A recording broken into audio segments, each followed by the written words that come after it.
Em nome do Pai, do Filho e do Espírito Santo. Amém. Ave Maria, cheia de graça, o Senhor é convosco. Bendita sois vós entre as mulheres, e bendito é o fruto do vosso ventre, Jesus. Santa Maria, Mãe de Deus, rogai por nós, pecadores, agora e na hora de nossa morte. Amém. São José, rogai por nós. São Felipe Neri, rogai por nós.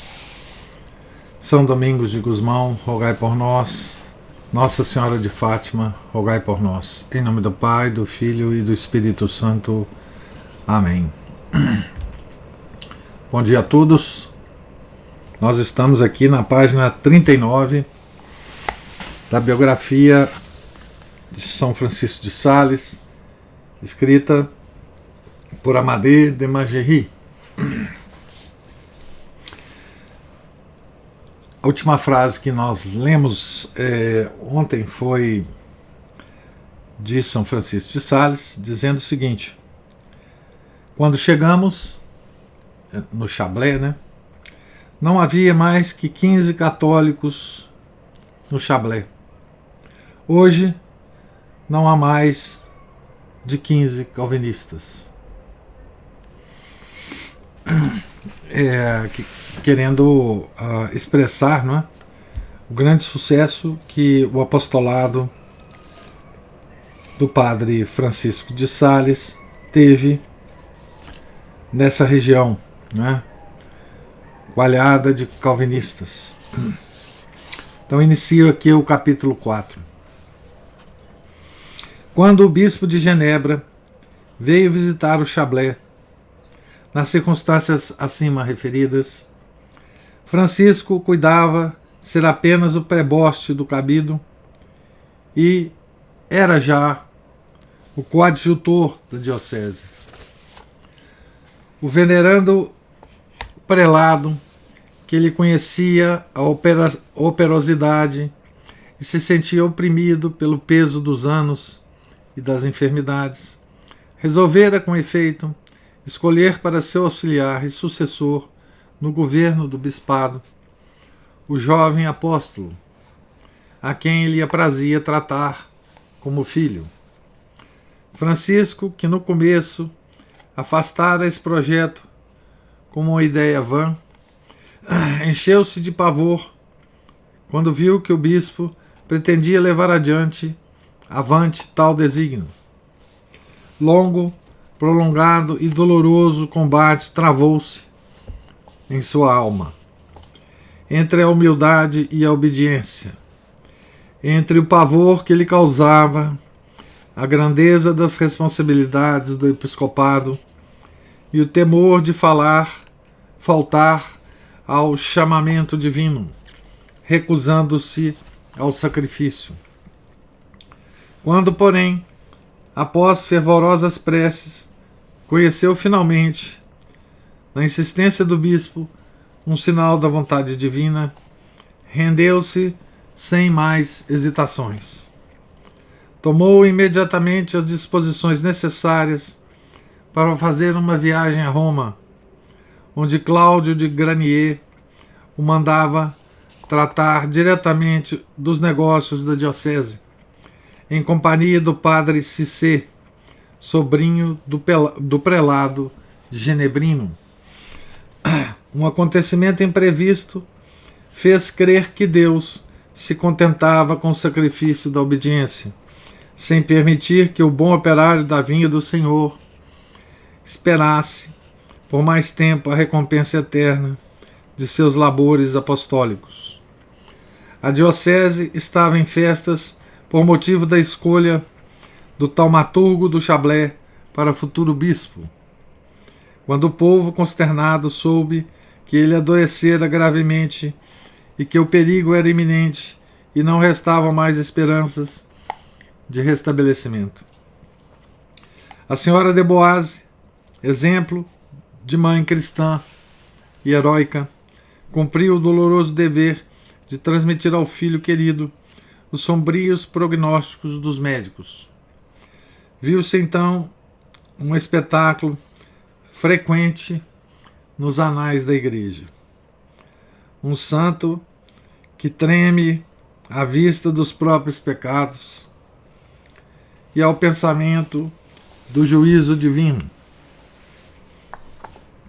Um santo que deseja viver não por apego à vida, mas sim pelo pesar de haver vivido mal, de haver sido, em seu modo de pensar, um servo inútil. Aspirando a uma vida mais austera, Francisco procurava, no seio da misericórdia divina, um abrigo contra os terrores que a justiça infinita lhe infundia.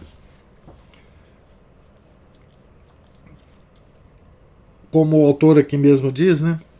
Essa é um quadro, né, comum entre os santos, né? Finalmente triunfou a graça e o servo do Senhor, vencendo todos os sentimentos humanos, estabeleceu em seu espírito absoluta indiferença entre a vida e a morte e só desejou uma coisa: o perfeito cumprimento da vontade divina. Contra toda expectativa, ficou curado e partiu para Roma, assim que seu estado lhe permitiu empreender tão longa jornada.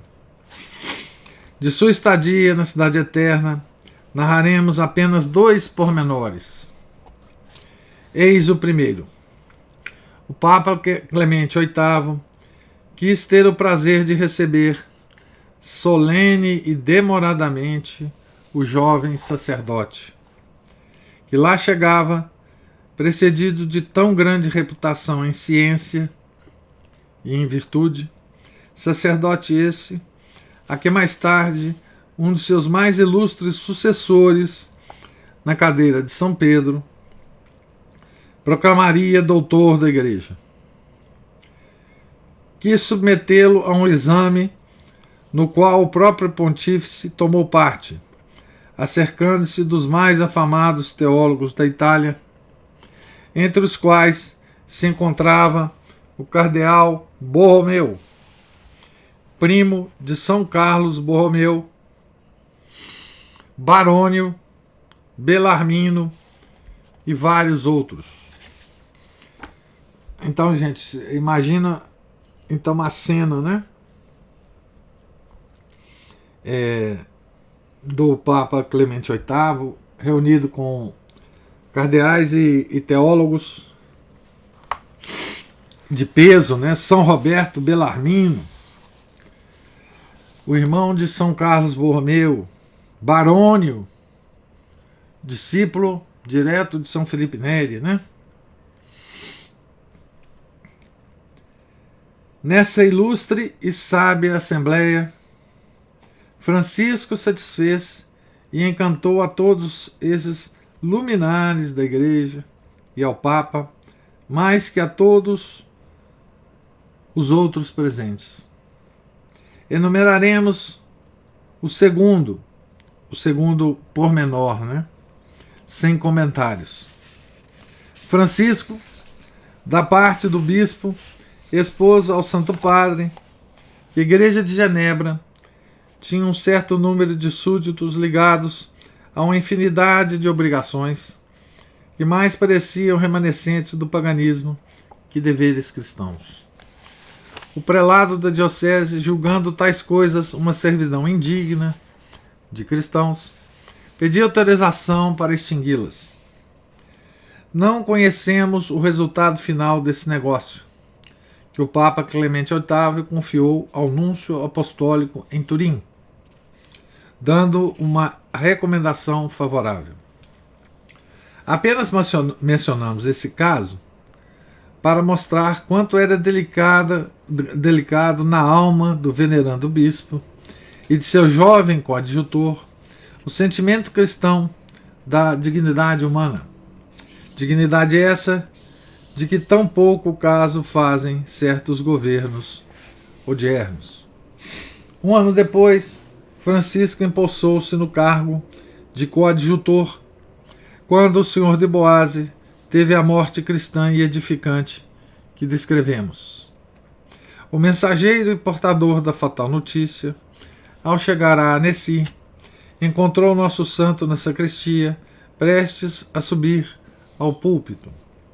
Revestindo-se de sobre-humana coragem, subiu ao púlpito e pregou um sermão sobre a narração evangélica da ressurreição de Lázaro, em que se encontram as mais admiráveis palavras que possam servir de consolo às dores do tempo com promessas da eternidade. Podemos avaliar esse quadro tocante e calcular quanto de energia necessitou o filho para evitar que a emoção dominasse o orador em um assunto em que cada imagem o conduzia em espírito ao castelo de sua família e ao leito mortuário de seu idolatrado pai. Conteve-se até o fim. Depois, quando terminou, disse aos ouvintes: Meus irmãos, ao subir a esta tribuna, soube da morte daquele a quem mais devo na terra. Meu pai, vosso amigo, já não existe. Todos vós lhe concedieis o vosso afeto. Peço-vos, pois, que oreis pelo eterno descanso de sua alma e me permitais ausentar-me 2 ou 3 dias para prestar-lhe as últimas homenagens. Ao anunciar estas palavras finais, o pranto embargou-lhe a voz e toda assistência chorou copiosamente. No ano seguinte, 1602, precisou ir a Paris a fim de tratar todos os interesses espirituais da parte francesa da diocese de Genebra. Levou consigo a fome e a sede da salvação das almas, que fizeram de sua existência um constante exercício de apostolado. Pregou assiduamente com seu modo de dizer simples e atraente, que para o maior número de ouvintes constituía uma novidade. Conquistou a afeição particular de Henrique IV, que sabia apreciar as almas grandes e os corações nobres. O grande rei lhe consagrou a mais cordial simpatia. Não faltaram, porém, alguns espíritos perversos que tentaram envolvê-lo no caso Biham e o tomaram como um agente da polícia da Saboia e encarregado de negociar com a Espanha uma aliança dirigida contra a França. Advertido do grave perigo que corria, foi tranquilamente pregar um sermão e depois se encaminhou para o Louvre. O monarca apenas o viu, dirigiu-se para ele e disse: Senhor de Genebra, não é preciso que vos justifiqueis. E entreteve-se com ele em longa e amistosa palestra à vista de toda a corte. O Louvre era o palácio do rei, né? Não era o museu, não, né? Nessa época, né?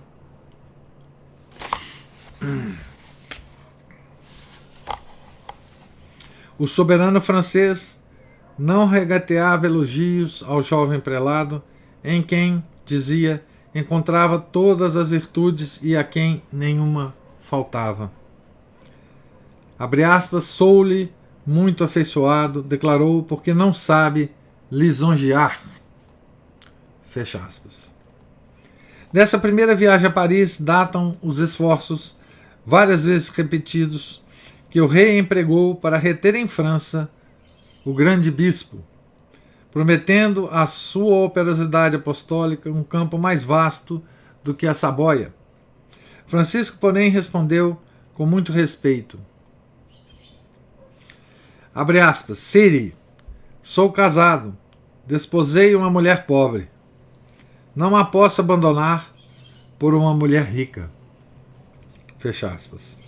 6 anos mais tarde, o rei renovou a proposta, mas encontrou a mesma resistência suave, mas decidida. Procedia com verdadeira nobreza, conservando-se esposo fiel de uma humilde diocese alpina e ao mesmo tempo súdito dedicado a seu príncipe. É de lamentar, porém, que Henrique IV não tenha sido sempre a seu lado não tenha tido sempre a seu lado um Francisco de Sales, incomparavelmente mais digno de ser o seu confidente predileto que Sully. Esses dois montanheses nasceram para se compreender, e o santo bispo para ter sobre o coração do nobre rei uma influência decisiva. Com lealdade e delicadeza soube apoiar-se nas qualidades incomparáveis desse rei, tão valente, tão nobre, coração generoso que só pulsava pela França e pelo seu povo. Outros, porém, eram os desígnios da providência. A morte de Claude de Granier, em 1602, que era o bispo de Genebra, né? Elevou Francisco ao sólio de Genebra e o fez instalar no Palácio Episcopal de Annecy, onde bem soube manter a dignidade própria ao cargo, levar uma vida pobre, guardar a solidão e fazer-se tudo para todos. Aqui tem uma nota. Aqui tem uma nota quando se fala do Palácio Episcopal de Annecy. Então fala-se assim: Palácio Episcopal é uma expressão figurada. Nosso santo habitou primeiro uma modesta casa que alugava. Mais tarde, o presidente Favre cedeu-lhe seu palácio. O erudito beneditino, que dirigiu a nova edição das obras de São Francisco de Sales, escreveu essas palavras: os bispos de Genebra viviam exilados em Annecy, que era uma cidadezinha. Nós vamos ver a descrição dessa cidade no outro livro que nós vamos ler sobre São Francisco de Sales. Mas só antecipando, né, essa cidade, na época, ela tinha 4.000 habitantes. A querida Annecy de São Francisco de Sales era um vilarejo, né, bem pequenininho.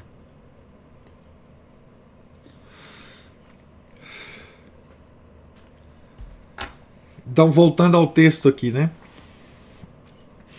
Como se mantinha o bispo, né, o São Francisco de Sales, ninguém o pode compreender, pois nem sequer gastava as parcas rendas do bispado. Graças a profundas meditações e a planos maravilhosamente combinados, estabeleceu a ordem mais harmoniosa e mais sólida na administração da diocese, vigiando tudo e descendo aos pormenores.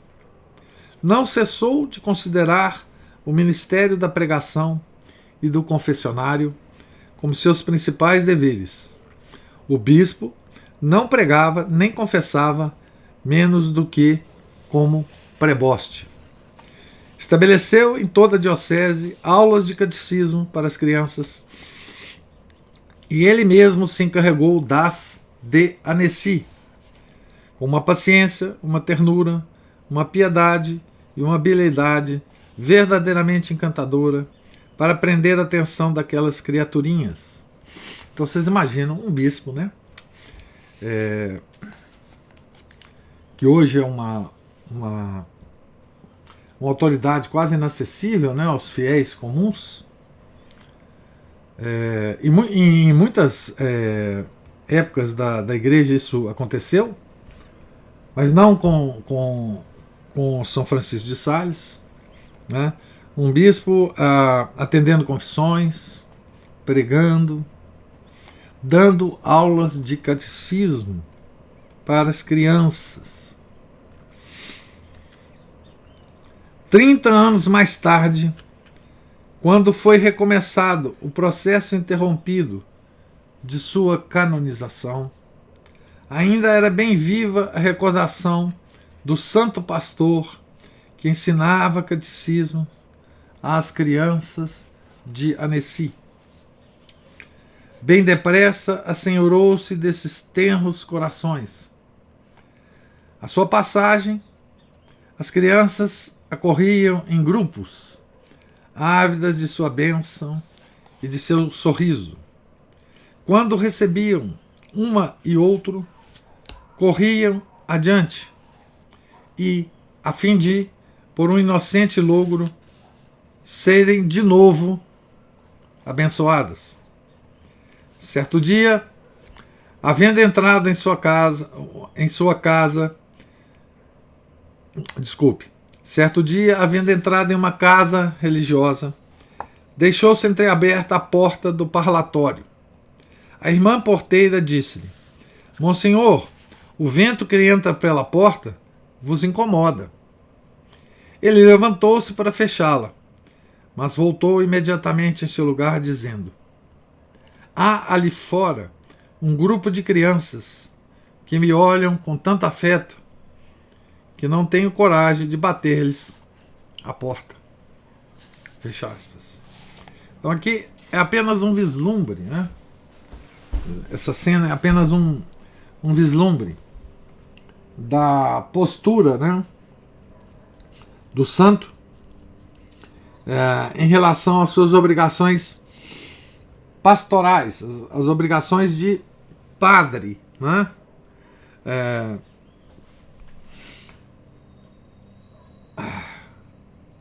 Um bispo, com as suas muitas tarefas, né? Muitas vezes, dependendo inclusive da diocese, né? Muitas vezes é obrigado a abandonar, né, a sua rotina, né, de padre. Ele tem uma diocese grande para... Eu estou me referindo aos bons bispos, né? Uma diocese grande para administrar, né?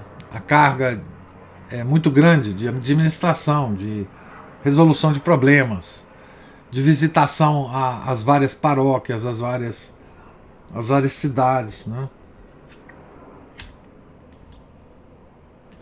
É comum, inclusive, aos bons bispos, né, que eles não tenham tempo mesmo para certas coisas, né?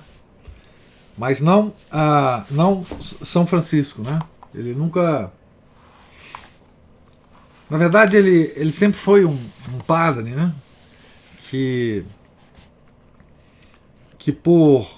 por acaso, né, assumiu a diocese, né?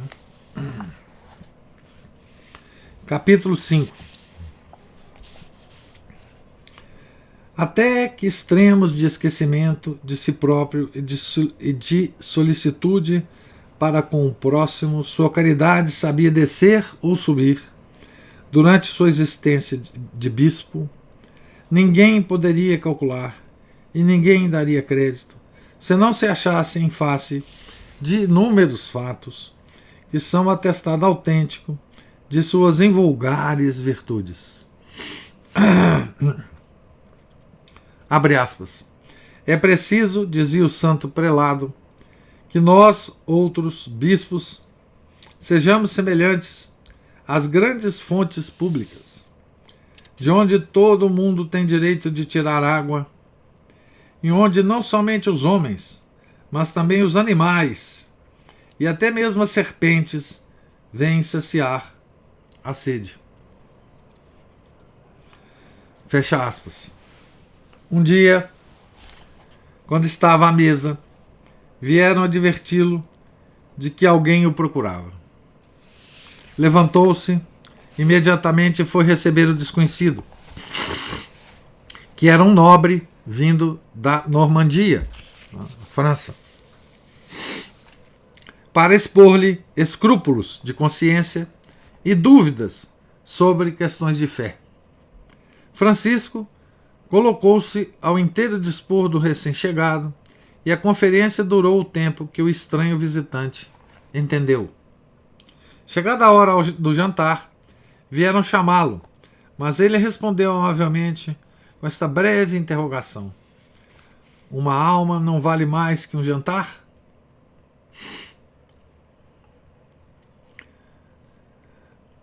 Essa é uma expressão do... Aqui está em latim, né? Expressão que está em Mateus 6, versículo 25. Nonne anima plus est quam esta. Ecoavam-se as horas e o fidalgo não se movia. A conferência prolongou-se durante 10 horas a fio, sem que o menor sinal de enfado ou de impaciência servisse de advertência ao interlocutor. Podemos ficar bem certos de que as considerações humanas nada influíram neste modo de proceder, pois jamais houve bispo mais persuadido na vida prática da eminente dignidade dos pobres, dos pequenos e dos humildes na Igreja de Deus. Quer dizer, não é porque o cara era nobre de Normandia, né, que ele teria gasto esse tempo todo. Grande pregador, grande escritor, grande fundador de ordem religiosa, que nós nem falamos ainda, vamos falar, conquistou em uma pequena localidade, onde pregava os sermãos quaresmais, um surdo mudo de nascença. Tocado de compaixão, tomou-o para seu serviço, o surdo mudo.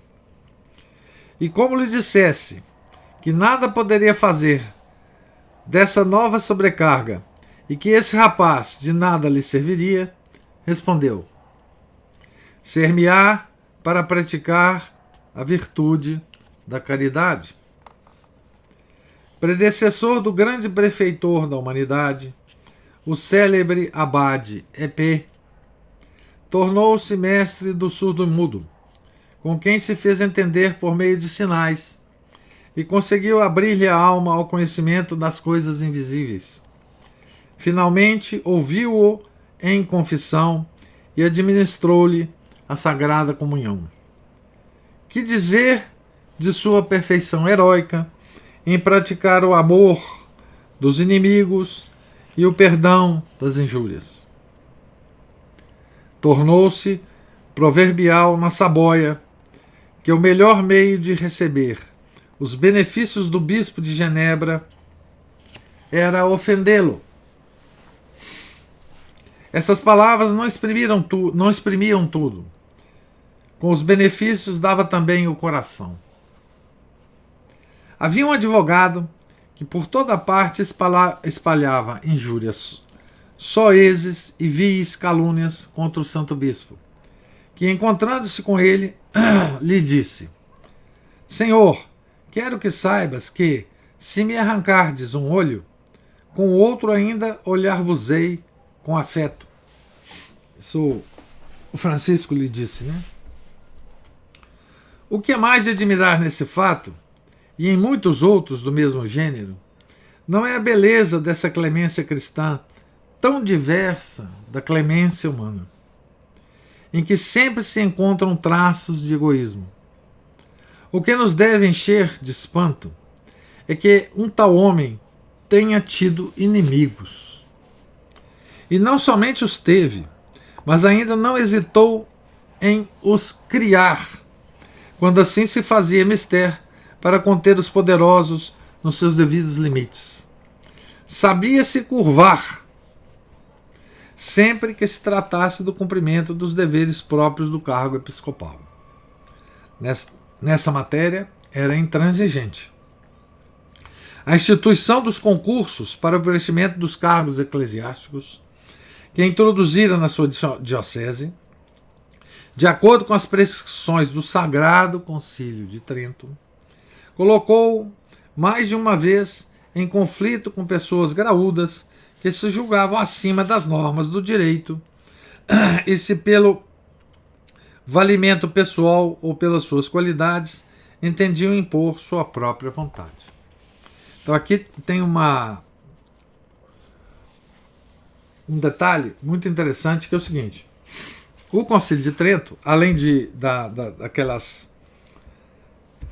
da parte, digamos assim, teológica do concílio, né, dos grandes anátemas que ele editou contra a heresia da época, né, que era o protestantismo, o Concílio de Trento ele fez uma reforma da disciplina da igreja extraordinária, né? Sobretudo na parte em que tocava a influência da nobreza na designação dos cargos eclesiásticos, né? Então vocês imaginam o seguinte: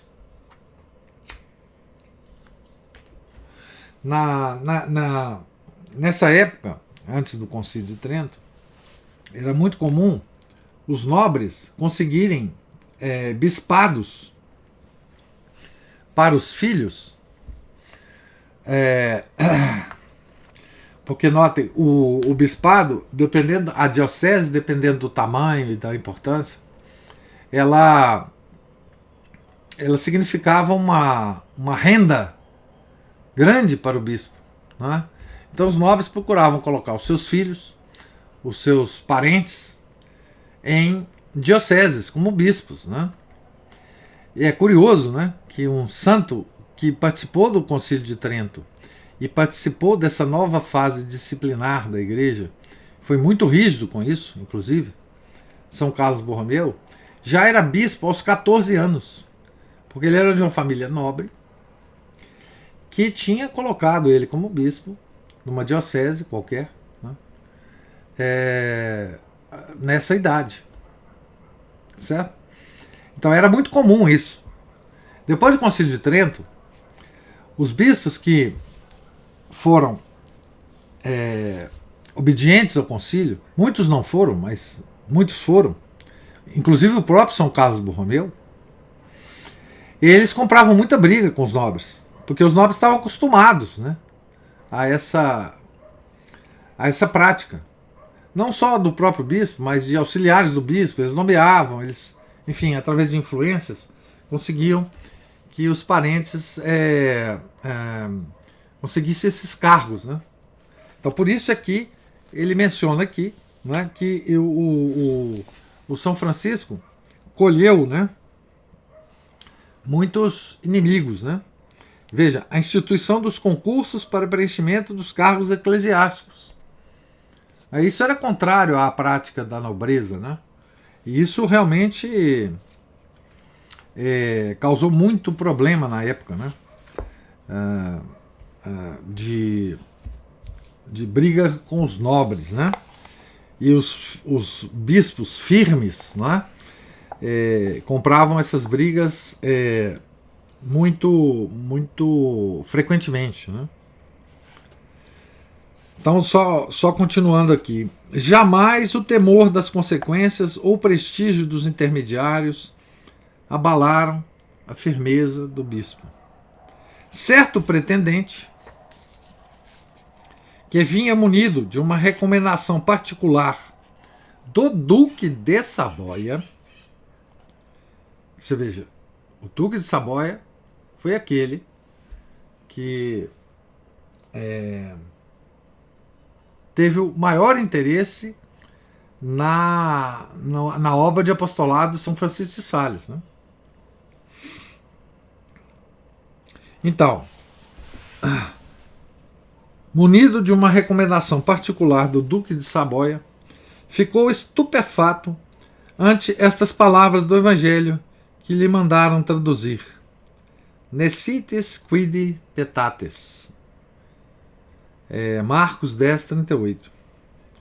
Senhor, disse Francisco, isso quer dizer: não sabeis o que pedis. É-nos impossível, em virtude de vosso pouco conhecimento, admitir-vos a cura de almas. Não podemos vos confiar tal cargo, Não sou senhor dos benefícios eclesiásticos, mas apenas seu dispensador. Somente posso confiá-los aos mais dignos. Essa foi a resposta do bispo a esse pretendente. O pretendente não se conformou com esta resposta. Empregou todos os meios para lograr seu intento e chegou até a promover escândalo na catedral. O cabido teve de proceder contra o intrujão e obter dos magistrados uma condenação severa. O santo bispo vingou-se do culpado, alcançando-lhe primeiro o perdão e a seguir uma colocação na corte, onde o latim não era rigorosamente exigido. Veja,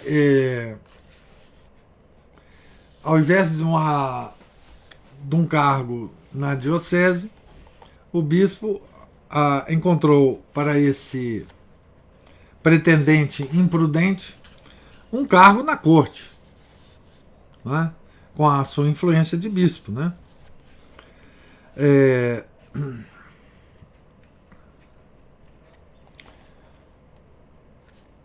Só ler o último parágrafo aqui. Vivendo em região submetida a um príncipe católico, o duque, né, de Saboia, não teve necessidade de fazer uso desta firmeza cristã em suas relações com o poder temporal, de que deram exemplo vários bispos. Sucedeu, porém, que em 1606, em uma causa criminal, o Senado de Saboia reclamou dele uma intervenção, que o santo bispo, depois de examinar bem o caso, julgou ilícita. Recusou-se a intervir e o Senado, levando avante a questão, ameaçou de embargar-lhe o poder temporal. Porque o bispo também tinha poder temporal, né? Quiseram dar uma lição ao bispo, que replicou com essas admiráveis palavras, abre aspas, eis um sinal de que Deus quer que eu seja todo espiritual. Fecha aspas.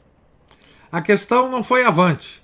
O santo bispo, ao mesmo tempo que se congratulava em ver o Senado procedendo razoavelmente, voltar atrás, não deixou de lamentar a perda dessa oportunidade em que deveria exercer completo desprendimento de si próprio. No caso do Senado, emitir alguma pena a ele, né? Que Senado era esse? Era o Senado de Saboia. Aquele mesmo Senado, não é? Que lhe foi oferecido o cargo de senador, na época, antes dele se tornar padre, né? Por influência do seu pai, o senhor de Boisy, né?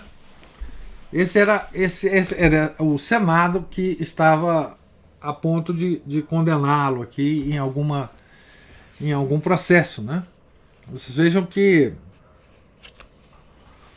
e como que foi a reação dele, né? Caso a pena viesse a se concretizar, né? Então aqui alguns vislumbres, né, dessa atuação do nosso santo, né, enquanto bispo. O autor vai continuar aqui muitas narrações desses pequenos fatos, né, da vida dele. Nós estamos para terminar essa primeira parte, né, da vida dele, mas a gente pode, lendo isso, né, ter um vislumbre do santo em seu dia a dia, né? Nós podemos imaginar aqui o santo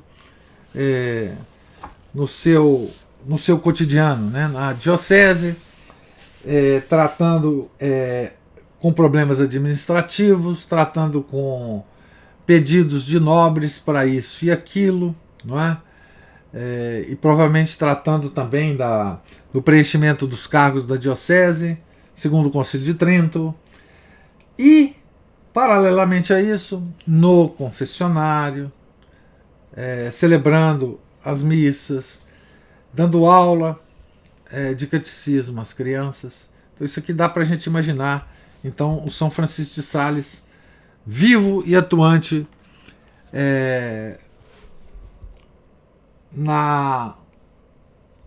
em Saboia, né? Que hoje é uma região francesa, né? Annecy é uma cidade francesa, né? Tá certo? Então, estamos aqui no último parágrafo da página 48. Terminarei aqui para dar oportunidade de comentários, se os houver, né? Para vocês comentarem a leitura de hoje.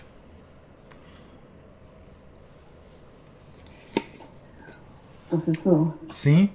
O senhor falou do tempo dos bispos, assim, o volume de ocupações, né, de tarefas que eles têm e tal. E aí eu fiquei me perguntando aqui o seguinte: será que eles têm tempo para rezar? Pois é.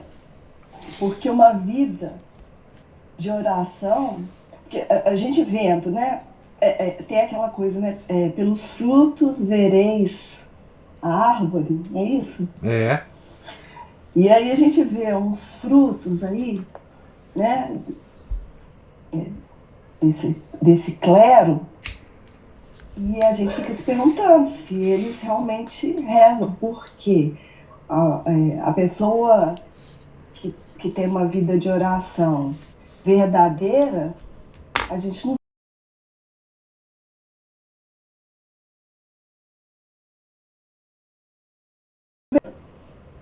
Desculpa, eu perdi a sua última fala, porque deu uma travada aqui para mim.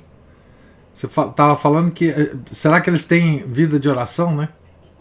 Isso, aí eu falei o seguinte, porque pelos frutos, né, vereis a árvore, e a gente vendo os frutos, né, de hoje em dia, a gente vendo os frutos aí do clero atual, todo ele, né, eu digo todo ele no sentido assim, de todos os níveis hierárquicos, né, a gente fica se questionando se eles têm uma vida de oração, porque uma vida de oração leva a coisas diferentes, né? A gente não veria isso não, né? Não veria não. Eu vou sugerir aqui um livro para vocês. Eu vou colocar aqui no Skype. É exatamente sobre isso, o Ana Paula. Que é o seguinte.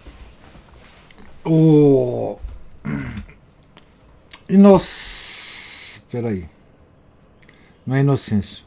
Eugênio III foi papa na época do século XI, se não me engano. Século XI. E ele foi filho espiritual de São Bernardo. Certo? Quando ele subiu ao papado, ele pediu ao São Bernardo conselhos. Você vê, agora nós estamos falando de papa, né? Mas se aplica exatamente a bispo. E o São Bernardo escreveu uma grande carta para ele, que hoje está publicado com o título de Consideração, em 5 livros, inclusive. Esse livro ele é famoso e está editado. Por exemplo, em obras na editora Obras Católicas. Eu sugiro muito a leitura desse livro porque assim, o que a gente vê sobre essas esse escrito de São Bernardo é exatamente isso que você falou.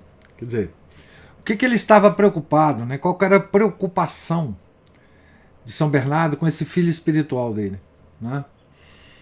Que tinha assumido o papado? É que ele iria perder a sua alma ao se tornar papa.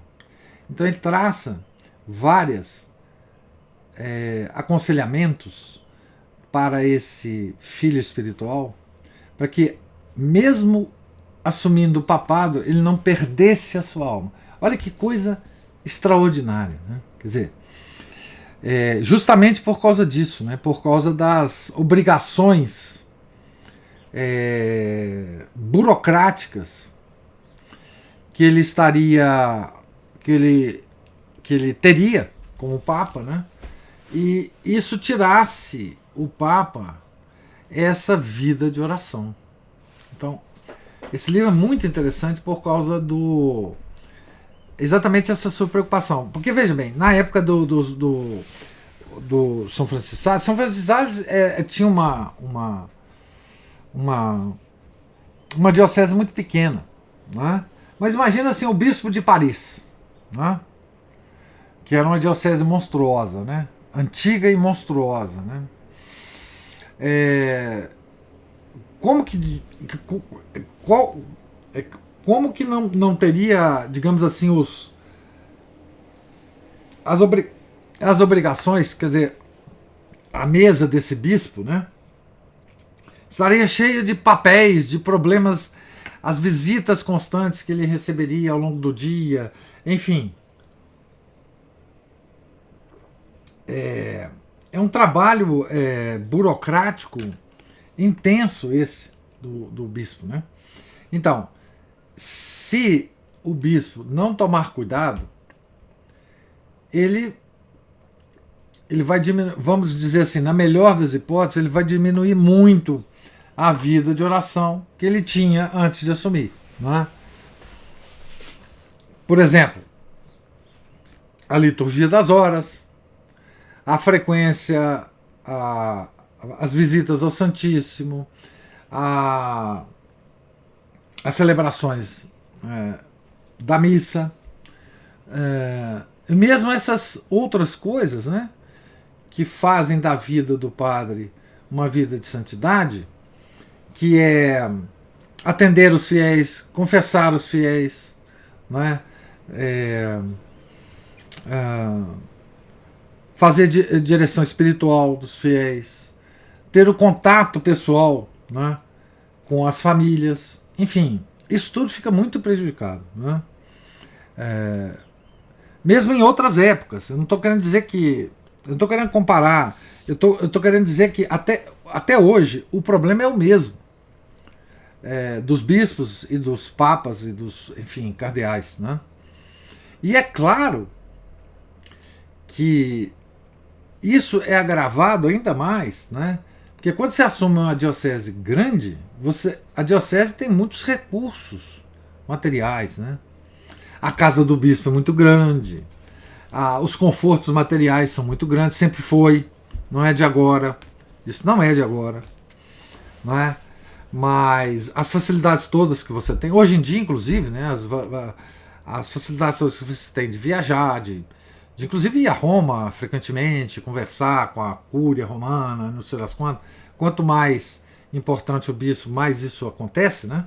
A gente vê bispo aí para tudo quanto é lado, viajando e indo e vindo enfim. Hoje, inclusive, ainda tem a tal da Conferência Nacional dos Bispos, né, que é ainda outra corte, digamos assim, é uma outra corte, né? Então a diocese grande é como uma corte antiga, né? Com seus cortesãos, com seus cargos. Quer dizer, quando um bispo assume uma diocese, ele tem vários cargos para preencher, se ele quiser, né? Ele tem vários cargos a preencher. E cargos de importância, que a cada um que assume o cargo tem a sua importância, né? Então eu nem sei a quantidade de cargo que um bispo tem que preencher numa diocese, mas deve ser muito grande, tá certo? Os tribunais eclesiásticos que estão ligados a cada diocese, os problemas todos, quer dizer, é uma carga muito grande. E é por isso que esses santos homens de antigamente, hoje eu não sei se ocorre isso, eles tremiam com o fato de estarem sendo considerados para serem bispos. Porque assim, os homens santos, eles se preocupam apenas com a sua santidade e a santidade de seus fiéis, né? Então, e ele sabe que por exemplo, a mesma coisa aconteceu com Santo Afonso Maria de Ligório. Quando ele assumiu o bispado, ele falou: olha, isso aqui eu vou assumir, porque não tem jeito. Mas eu vou passar pouco tempo no bispado. E realmente passou pouco tempo como bispo.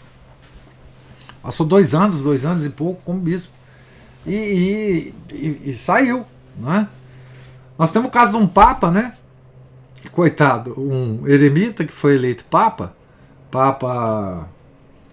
Celestino, não sei das quantas, que depois renunciou ao papado, porque ele não aguentava. Né? Ele não aguentava aquele negócio. Você imagina, um eremita eleito papa. Né? Ele só fez besteira administrativa no papado. E daí uns 2, 3 anos, sei lá quanto tempo, ele falou: eu não aguento mais isso. E o pessoal também não aguentava a lerdeza do papa. Porque ele não estava talhado para a corte, né? É uma corte, gente. É uma coisa impressionante. Essas grandes dioceses, né, do mundo.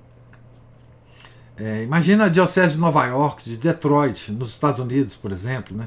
Nas grandes cidades. São Paulo. A diocese de São Paulo é uma coisa monstruosa. Né? E antigamente, não sei se hoje é assim, mas enfim... Eu hoje tenho a impressão de que os bispos desejam, os prelados desejam ser bispos, né? Mas antigamente não era assim, porque eles sabiam. Eles estavam preocupados com a vida de santidade, né? De oração. E essa observação de São Bernardo ao Eugênio III é apavorante, né? Quem lê isso, o religioso que lê isso, bem intencionado, ele deve ficar assim, tremendo nas bases, né? Que o São Bernardo fala: olha, cuidado para você não perder a sua alma. Imagina, um papa perder a alma por causa do papado. Perder a alma é ser danado no inferno, né? É isso que o São Bernardo estava falando pro seu filho espiritual. Eu não lembro o nome dele como monge, do Eugênio III. Mas ele... Então, esse detalhe, inclusive, do São Bernardo, falando para o Eugênio III, ele está descrito naquele livro A Alma de Todo Apostolado, do Dom Chutar, né, que nós já lemos e comentamos aqui. Justamente por causa disso, né? Se você se entrega a esse tipo de atividade dentro da igreja, que é importante, que é preciso, que é necessário, né? É necessário que nós tenhamos bispos. Os bispos são os sucessores dos apóstolos, né? Mas tem toda essa carga, né? Que foi aumentando cada vez mais ao longo dos milênios, né? Porque o número de fiéis foi crescendo, a importância dos bispos foi crescendo, as dioceses foram sendo organizadas. É um fenômeno natural, né? Mas que é realmente uma coisa apavorante para digamos assim, para o santo padre que está ali no seu cotidiano, com a vida de orações, com a preocupação de salvação das almas e com a sua paróquia, os seus catecismos, né? Nós temos, imagina as atividades que o nosso padre, né, tem aqui, né? O padre Jorge. Ele tem uma série de ocupações de padre, né? Organização da paróquia, as confissões que ele dá, as exposições do Santíssimo, as missas que ele celebra, enfim, isso desaparece se ele sobe, né, a condição de bispo, né? É uma coisa realmente grande, né? E por isso que esse pessoal não queria, né?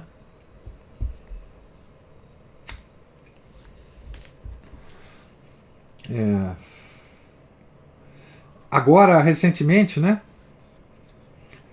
nós tivemos a notícia de que o Papa Francisco teria proibido que os padres da Opus Dei se tornassem bispos. E isso foi tido como uma reprimenda, uma coisa negativa para os padres da Opus Dei. Eu acho o contrário. Que bom que eles não podem ser mais bispos, né? Que bom. A Ana Paula ou o Márcio levantaram a mão aí. Oi, professor, tudo bom? Bom. É o seguinte, essa parte aí, falou, né, das opções, tudo mais, me parece que tem me lembro de um trecho, justamente falando sobre isso, que o São Francisco Sales, não sei se vai aparecer aí, deve aparecer no livro, sobre a vida de oração dele. Ele teve, às vezes ele chegava muito tarde de volta, né, à residência dele, e os criados relatavam que, por exemplo, teve uma ocasião que ele lembrou que, nossa, o dia foi tão cheio que eu não tive tempo de rezar o meu rosário. Já era quase meia-noite.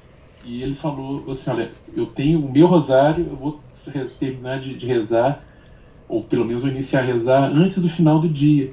E o criado ficou vendo lá ele lutando contra o sono, mas terminando de rezar o texto dele. E outra coisa também, né, como o senhor falou, dos abusos dos nobres, né, a importância justamente ligando esse fato dos bons homens de antigamente recusarem as grandes responsabilidades. Exatamente isso, como isso isso contrasta justamente com aqueles que procuram o poder, né, que muitas vezes são as pessoas menos talhadas para ele, né, as pessoas mais despreparadas moralmente, enfim, com pouco preparo intelectual, pouco preparo espiritual, muitas vezes pouco preparo de conhecimento de como é que aquilo funciona e como é que aquilo deve ser feito. Ou seja, a busca do poder pelo poder, que é muito comum hoje em dia, né? As pessoas menos talhadas para isso são justamente as que procuram tomar essas posições, seja no âmbito eclesial, seja no âmbito do poder civil, seja numa empresa, seja na direção da família, em tudo isso. E as pessoas justamente não pensam que eles têm que prestar contas dessas condições deles, né, do estado em que eles se encontram a Deus, porque é justamente em nome deles que esse poder é exercido, não é em nome do ego deles. Também, de certa forma, como justamente essas pessoas que usurpam esse poder, porque esse poder muitas vezes não é deles ou dado a eles, mas é concedido por eles, por gente muitas vezes que está na mesma condição deles, na mesma má condição deles, mas eles são praticamente usurpadores desse poder. E como que esses abusos acabam desmerecendo a própria, não só essas pessoas, mas as posições que eles ocupam e as próprias instituições às quais eles deveriam servir, e não usar dessas instituições para serem servidos, né? Que hoje todo mundo quer ser servido, ninguém quer servir. Todo mundo quer o sacrifício de todos, mas ninguém quer se sacrificar. Né? Então nós vivemos isso hoje, em várias épocas da história nós vivemos isso também, particularmente isso é mais acentuado justamente nas épocas de grande rebaixo moral assim, da sociedade, ou seja, quem está lá em cima muitas vezes reflete a própria condição de quem está aqui embaixo também. Então se a gente muitas vezes vai criticar um bispo, um parlamentar, um governador, prefeito, etc., mas nós vamos perceber que ele é simplesmente uma amostra daquilo que está lá embaixo. Porque, afinal de contas, ele não veio de outro planeta, ele surgiu de baixo. Exatamente. Um ponto ali. Né? E outra a curiosidade assim, interessante, assim, bom, antes dessa curiosidade até, que muitos desses padres, esses bispos, pediam para os seus governados, vamos dizer assim, para rezar por eles. Né? Eu tenho um livrinho aqui que fala sobre adoração eucarística pelos sacerdotes e conta, né, já contei até aqui, uma historinha de uma freirinha que oferecia os trabalhos dela no estábulo, né, no galinheiro, e as orações dela pela santificação de um bispo, e um anjo mostrou esse bispo que a santificação dele, embora ele não tivesse tempo muitas vezes de completar as orações, estava nas mãos dessa freirinha. E ele foi a esse mosteiro conhecer essa freirinha até, e descobriu que era realmente era uma revelação do anjo mesmo, não era um sonho, não era um delírio da parte dele, era realmente fazia aquilo e não contava para ninguém. Né? E a curiosidade eu queria dizer é isso. Por exemplo, o Padre Jorge, num retiro, ele contou que ele acorda em torno de 4 da manhã para dar conta de fazer as orações dele. Né? E como eu já atuei lá por perto, né? Agora não atuo mais. A quantidade de atendimentos em hospital, em cemitério, em casa, visita casas para intronização, que ele faz, além da parte visível, que é visto por todos nós, só na parte da manhã é uma coisa incrível, é muito movimentado. Bom, e é tudo isso, caso o senhor, por favor, quiser aprofundar meus comentários, a gente fica agradecido. Muito obrigado. Ok. Não, olha, essa questão dos bispos, né, principalmente, a igreja se defrontou com isso em várias épocas. Ou seja, não é agora, isso não é de agora, não pensemos que isso é de agora. Não é? Em várias épocas, isso ocorreu com os bispos. Né? Isso é o quê? Isso é o bispo se deixar levar por uma sensação de poder temporal e se degradar a sua diocese. Né? Então, na época, a Renascença foi uma época dessa. Né? A Renascença foi uma época de degradação terrível, não só dos bispos, mas dos papas também. Né? Porque, note bem, nesta época, é diferente da época que nós vivemos. Naquela época, o bispo tinha muito poder temporal. É aí que o detalhe é esse. Né? O bispo tinha uma região imensa em que ele coletava impostos dos fiéis. Ele tinha bens materiais, grandes regiões que eram do bispo. Não é? Ele tinha uma influência na nobreza da região, uma coisa impressionante. Então ele era de fato um soberano temporal. Né? Um soberano temporal. E vocês podem imaginar, né, o tipo de tentações, né, que isso levava. Né? Tentações das mais humanas, né? Tentações das mais baixas. Por exemplo, se a gente vê, né, a atuação de São Felipe Neri, né, nosso santo patrono, né, em Roma, na Roma degradada, né, na Roma renascentista, né, vocês vão ver que há casos de cardeais em Roma, uma coisa assim escandalosa. Né? Escândalos sexuais, escândalos de todas as naturezas, né? Escândalos financeiros, palácios maravilhosos que os bispos construíam com os recursos da diocese, né? A corte que ele construía em torno de si, né? Era uma coisa fabulosa. Esses castelos estão lá para a gente ver. Fontes e obras de arte, e esculturas, enfim, era uma coisa escandalosa, simplesmente escandalosa, que é o que você falou, Márcio. Essa ambição a gente pode encontrar em qualquer corte do mundo, né? Em qualquer empresa, grande empresa atual, né? Esse cortejo, né, os cortesãos, né, a quantidade de pessoas que frequentavam esses palácios dos bispos, né, com interesses. Né, com interesses. E vocês imaginam que pode acontecer com a cabeça de um homem com tanto poder assim, né, sucessores dos apóstolos. Então, isso não é de hoje. Nós temos várias críticas à igreja de hoje, mas essa não pode ser uma crítica que a gente faça à igreja de hoje. Ela é uma tentação permanente. Permanente. E a gente tem que rezar mesmo pelos bispos. Né? Vocês vejam que há bispos, ou pelo menos havia bispos, né? Que quando eles assumiam a diocese, eles traziam ordens religiosas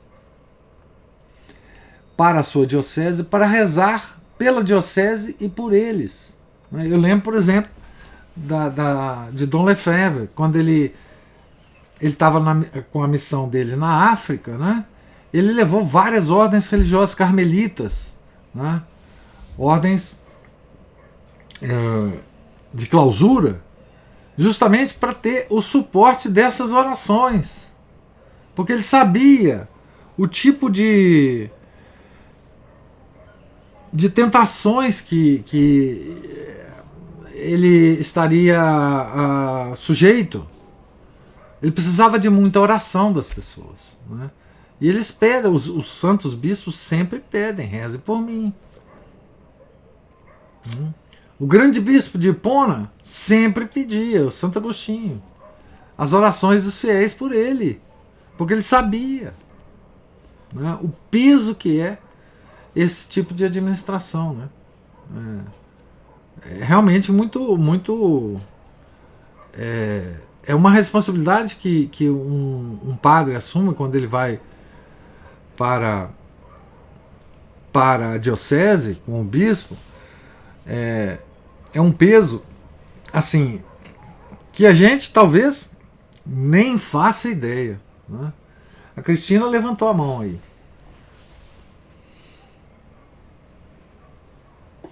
Bom dia, professor. Salve Maria. Bom dia, Salve Maria.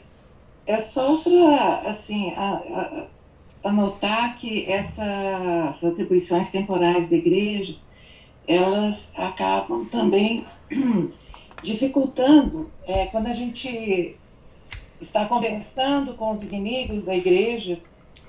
É difícil para a gente e impossível para eles perceberem que essas atribuições temporais, eles nos acusam, né, professor, de influência política, manipulação, como se a igreja tivesse que ser permanentemente santa, estar acima do mundo. É uma inclemência e uma dificuldade muito grande entender isso. E também nós temos essa dificuldade e também não sabemos, às vezes, responder. E, como sempre a gente sabe, né, a verdade pede 3 vezes, 4 vezes, 5 vezes mais explicação do que uma mentira, uma calúnia, né? Isso. É sobre isso. Se eu puder falar algo. Não, o que eu digo é o seguinte: há críticas que os nossos inimigos nos fazem pertinentes. Nós temos que considerar essas críticas, não é? Nós temos que considerar essas críticas. Só que nós temos que perceber o seguinte: a nossa igreja não é uma igreja espiritual. Não é uma igreja que se dá apenas no plano espiritual, né? E isso é uma coisa muito importante de se considerar, né? Nós temos um compromisso com a carne, né? Nosso Senhor se encarnou, tá certo? Se encarnou.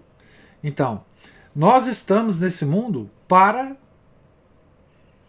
ou melhor, nós estamos nesse mundo sofrendo também as tentações por causa da carne. E é isso que nosso Senhor quer, que no meio dessas tentações nós nos santifiquemos. E Ele quer isso também para a igreja dele. A igreja é uma instituição material, visível, que tem como objetivo a salvação da alma. Então, nós não podemos, porque na verdade esse é o grande erro do protestante, né?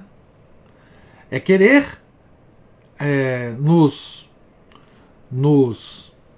convencer de que nós temos que participar de uma igreja espiritual. Não, a nossa igreja é visível, é material, ela trata com todos os problemas do homem, todas as tentações, ela tem remédio para tudo isso. Agora, enquanto cada um de nós, fiéis, leigos e eclesiásticos, nós temos um corpo que nós acreditamos, inclusive, que vai ressuscitar depois do juízo final. Então, nós temos que tratar de todos esses problemas. Nós somos uma igreja que considera o homem integralmente, com todas as suas fraquezas, todos os seus pecados. E por que nós somos isso? Nós temos nos nossos eclesiásticos, nos nossos prelados, todos esses problemas. E que a igreja sempre tratou. Quer dizer, para cada época de grande decadência da igreja, sempre houve um papa, né, que fez com que a igreja ressurgisse, que restabelecesse a disciplina de novo na igreja, que corrigisse os caminhos. E é assim mesmo. Isso é o que acontece na vida de cada um de nós, que pecamos, caímos, vamos ao fundo do poço e depois nos levantamos, nos confessamos e aí nós ressurgimos de novo. Então nós não somos daqueles que recusam a nossa natureza humana. Nossa natureza humana é assim, nós somos homens em queda, a igreja sempre considerou isso, e nós temos os meios dentro da igreja católica, apostólica, romana, de levantarmos de novo e de novo. E é assim que a igreja caminha. Cai, levanta, porque ela é santa, tá certo? E a santificação do mundo, individualmente, por cada um de nós, só é possível dentro desta igreja. Então, por isso que nós temos todos os problemas humanos dentro da igreja. Porque nós somos humanos, é simplesmente. Né? Todos os prelados, todos os bispos, todos os cardeais, todo o papa é um ser humano. Né? Eu sei que Ana Paula e Cristina levantaram a mão, não sei a ordem. Mas vamos lá, Ana Paula, por ordem alfabética. Gostei da ordem alfabética. Mas é porque isso que o senhor falou me fez lembrar que eu acabei de ler aqui no Filoteia, bem no prefácio, está escrito assim: mas eu vou mostrar-lhes que como as madrepérolas vivem no mar. Isso que o senhor falou, que eu digo que a igreja não é uma igreja espiritual, né? Como as madrepérolas vivem no mar, sem que gota alguma de água salgada nelas penetre, e como perto das ilhas Celidônias há fontes de água muito doce no meio do mar, e como as aves chamadas piranetas voam por entre as chamas sem queimar as asas, assim pode uma alma esforçada e constante viver no mundo, sem ser contaminada pelo humor e gangrena mundana, achar mananciais de suave e terna piedade no meio de ondas amargas deste século, e voar por entre as labaredas dos apetites terrenos, sem queimar as asas dos sagrados desejos da vida devota. É isso aí. Pronto. Era algo que o senhor vive falando, né? Porque os protestantes, eles querem se afastar, e parte, né, de nós, católicos, também está acreditando nisso, né? Que é preciso se afastar do mundo para poder ser uma alma realmente devota a Deus, né? Exatamente. Se a gente queimar as nossas asinhas também, a gente pode curá-las. A igreja é integral. A igreja tem solução. O Chesterton dizia uma coisa muito interessante. A igreja tem solução. Teve solução para os problemas passados da humanidade, tem para os problemas atuais e tem também para todos os problemas futuros que podem haver. Então, a igreja, ela tem solução para tudo. E ela está no turbilhão do mundo. Nós não podemos desconsiderar isso. Ela está no turbilhão do mundo. Isso é fundamental. Cristina. Ô, professor, na verdade eu esqueci minha mão levantada, mas já que você me deu a oportunidade, eu queria...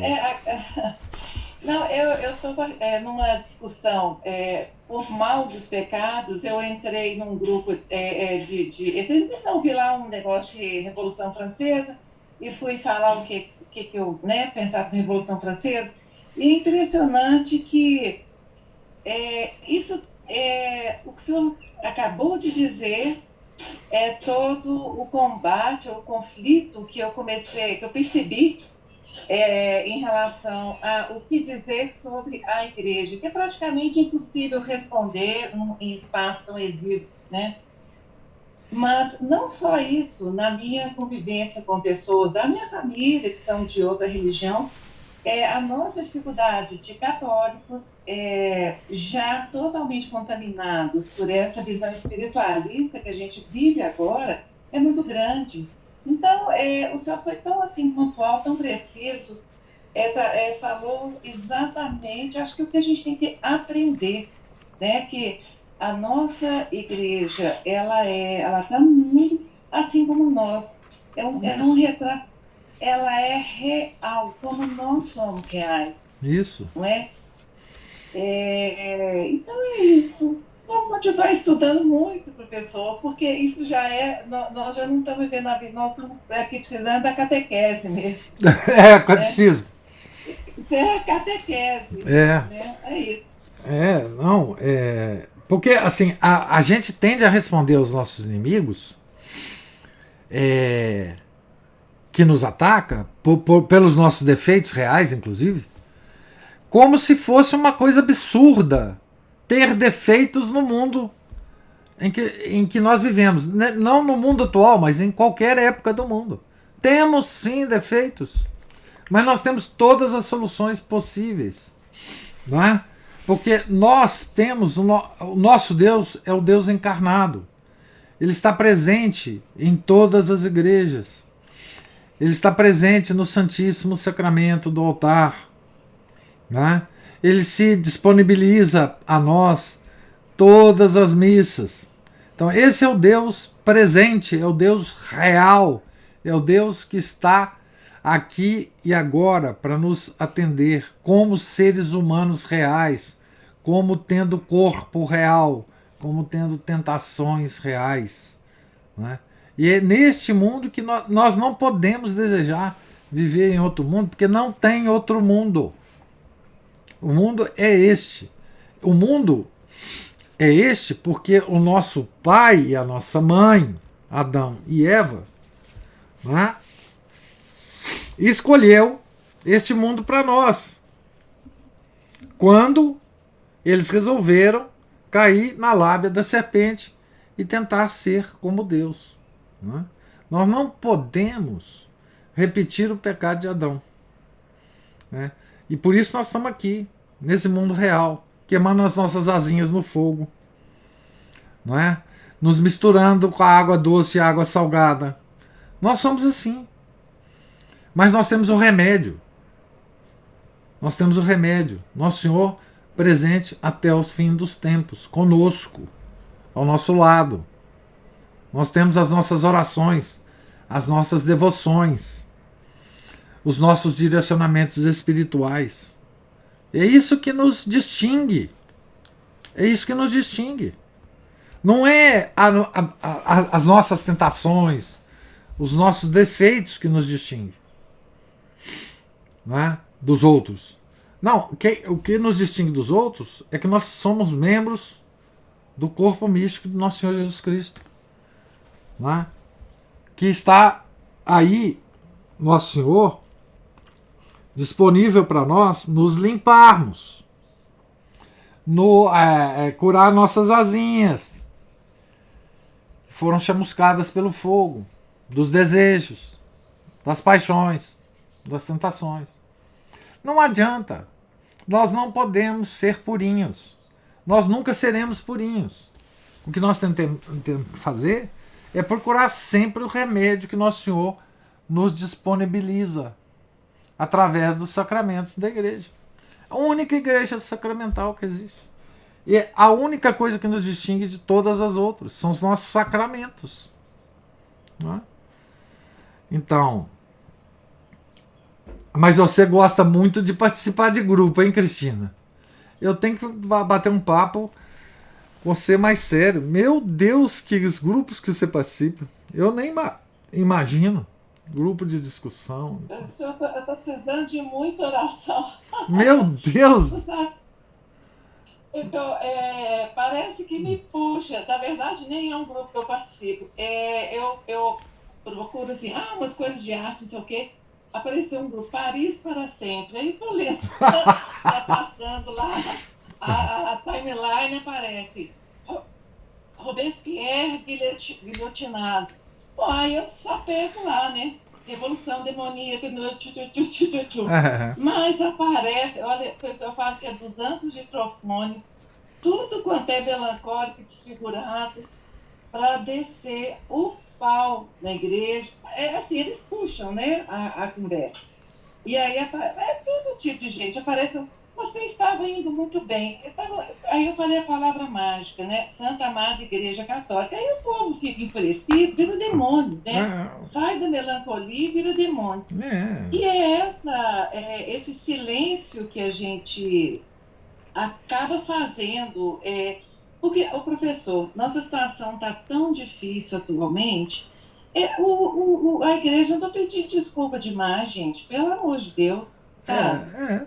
E não é assim, e às vezes para situações que não cabem esse pedido de desculpa. Isso, não cabe. Isso. Né?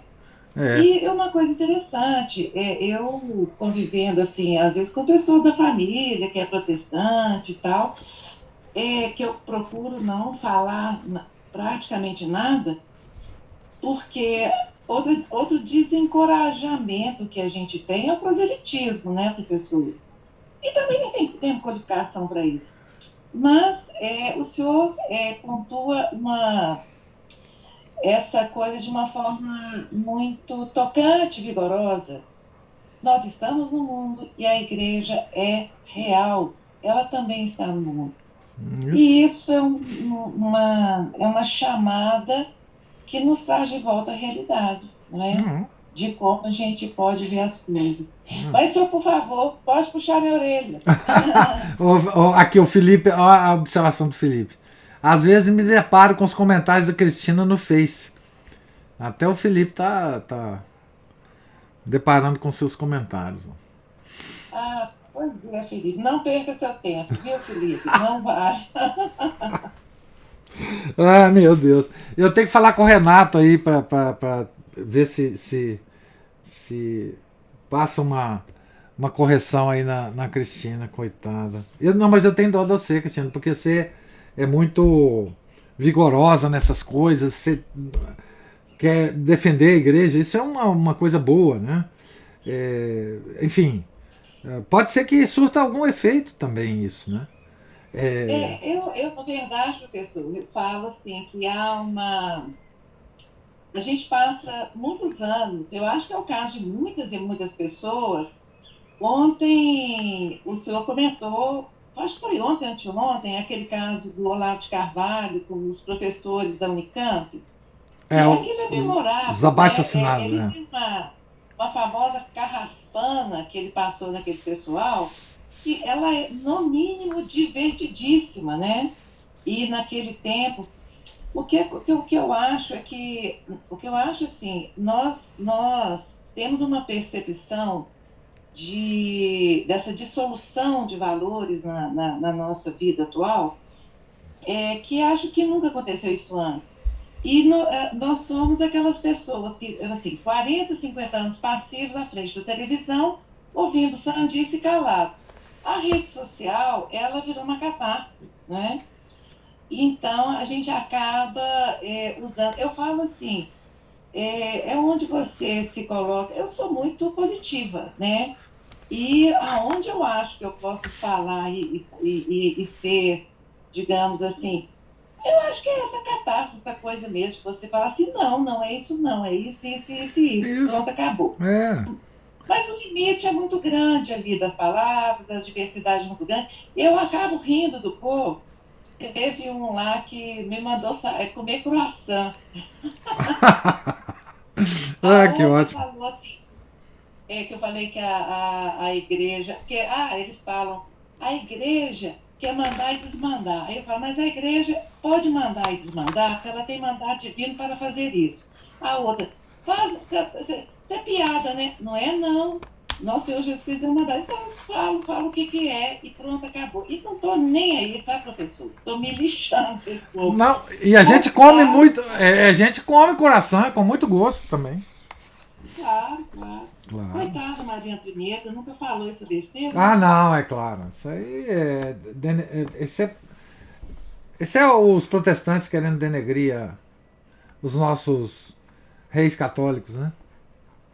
Que nós sabemos bem os defeitos deles, né? Nós sabemos. Esse povo só quer mentir. Nós sabemos os reais defeitos dos nossos reis católicos, né? Falamos tanto isso na Revolução Francesa daquele Luís XVI, né? daquele infeliz Luís XVI, né? Agora, professor, outro aspecto interessante é que quando você conversa em rede social, eu estou saindo, tá, professor? Não fico falando lá, não. Eu fico 10 dias sem entrar, um dia eu entro e sapeco lá. Mas eu falo assim, perceber, na realidade, a quantas andam o domínio do mal no mundo, na vida de pessoas inocentes, na vida de pessoas. Porque eu falo assim, não é uma conversa odiosa, e em geral, eu até rezo para as pessoas que interagem comigo, sabe, professor? É bom. Mas eu falo, quem sabe Deus não toca o coração delas e elas entendem o que está acontecendo. Mas o fato é que ali te dá um tempero, né? A gente começa assim, a entender, por exemplo, o lado, digamos, conservador, o que eles estão falando só besteira, não entendendo nada.